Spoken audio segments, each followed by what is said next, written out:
baking-kii kaasoo baking-kii iyo malab syrup waxa la malab u dhow waxaan ugu horeysiinaynaa subaga waxaan isku daraynaa subaga sonkorta iyo syrupka subaga horta waan burburinaynaa sonkorta hadda ku daraynaa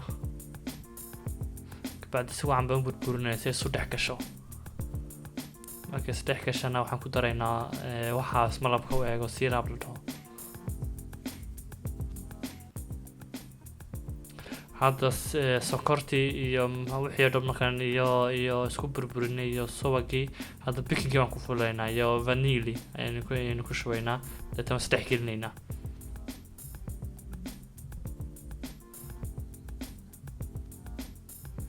markay is dhex galaan oo maxaan dhahay cabaar aynu hal daqiiqo wax ka yar aynu is dhex gelino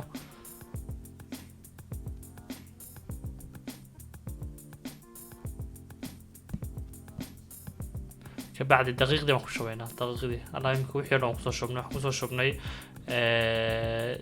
maxaan dhahay subagii sonkortii syrupkii wixii malabka u ekaa vanilligii waxaan kale ku shubnay waxa la dhaho alaabtii dhan marka xagaas kusoo shubnay kabacdi hadda 4 qaybood baan ka qaybinaynaa kabacdi ninaca dumli la dhahana waan jarjaraynaa hadhowna dusha ka saaraynaa hadda waa ninkaas 4 qaybood 2 qaybood xagga saaran yihiin ka mid ah macnaheena waan ku shubay 2 qaybood kale way hadhay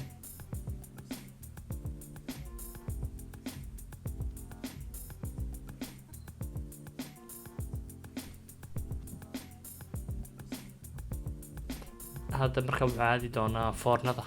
waxay ku jiri doonaan 13 daqiiqo ilaa 15 daqiiqo u dhaxay 13 daqiiqo ilaa 14 daqiiqo 175 waad geynaysaa meesha foornada